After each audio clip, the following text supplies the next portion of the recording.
So a while back, I made this clip letting you know that I had received a promotional copy for review purposes of The Edge of the World, a 1937 film directed by Michael Powell. And at the time, I just kind of announced I'd received it with this review, which I'm making right now, forthcoming. I kind of mentioned offhand that while I was happy to have the disc, I had at one point envisioned that it would be a supplement to a Blu-ray upgrade of this film, I Know Where I'm Going, directed several years later by Michael Powell, along with his producer Emmerich Pressburger.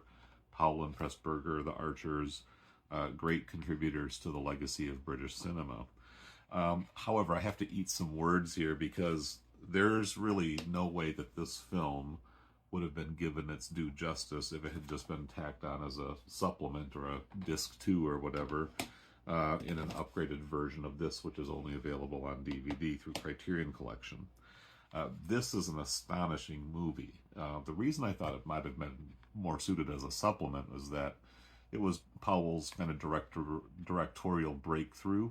He'd been doing quota quickies, very short, low-budget films up until this point, but it was kind of a passion project for him. The film's only 75 minutes long, so I figured early film from the director, 75 minutes, a minor work, but it kind of shows you how he kind of got things going in his career. Well, this this in itself is a pretty impressive career achievement, especially for a young director who actually appears in the film's opening scenes, kind of a cameo bit, and they also did it for budget-saving purposes. But he went to this island, Faula, which is kind of right at the very top of Great Britain, the kind of northernmost island off the Scottish, is it the Hybrids Islands, something like that. Anyways, it's a very bleak and hostile environment, very barren island. I guess there's enough grass that grows there that you can do some sheep and maybe a little bit of farming or fishing or whatever, but it's a tough place to make a living, and it's a film set in that environment, telling the story of the people who lived there and the hard decisions that they had to make as to whether or not they could continue to make a go of it living there in this very forbidding terrain.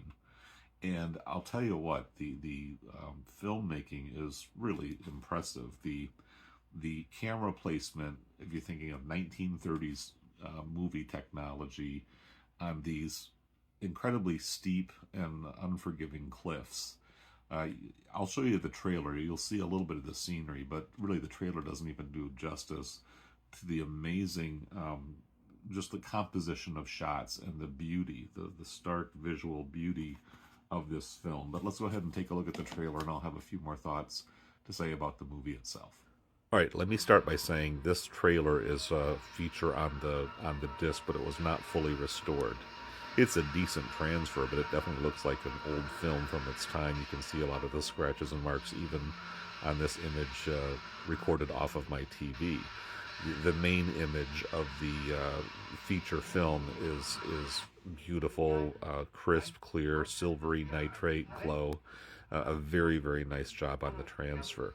So here you see kind of the central drama. These three young people, two men and a woman, are debating whether or not it's best to try to continue extending this community's future to live on this island for another generation, or should they just wrap it up and head back to the mainland and get regular jobs.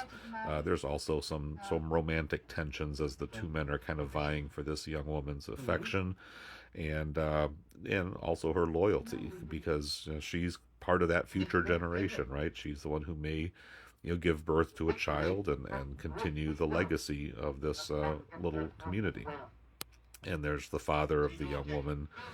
He's a prideful, old Scotsman, and he's got a lot of power and influence as well. So you really get to the dynamics of this community's life, and they're grappling with the difficult choices set before them. And the way they decide to settle it is through this climbing contest. You can just see what an amazing landscape this is, and lugging those heavy old cameras and recording equipment around. That's a breathtaking thought in itself. And no special effects, no CG here, just really brave filmmaking and performing for that matter. they were really up there. So you can imagine that things definitely take a tragic turn, as the intertitles have already kind of promised. It's a compelling story. It's heartfelt. It's sincere. It's evocative. All those things. But really, just a very bravura piece of filmmaking that I really will enjoy watching again.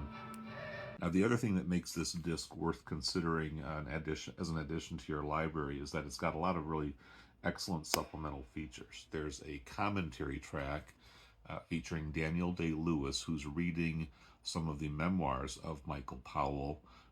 As he described, he wrote a book about the making of this film.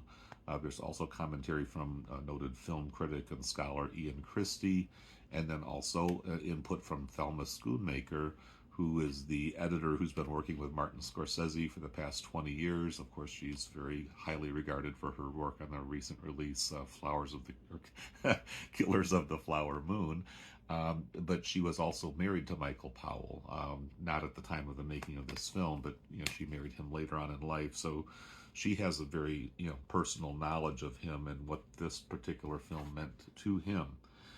There's also a film that he made in the late 70s called Return to the Edge of the World, which is kind of a documentary about his kind of revisiting those locations and even some of the performers who were in this film from the late 1930s. So it's like a 40-year reunion, if you will, after Powell had really kind of done the majority of his film work and was kind of, resting on his laurels a little bit.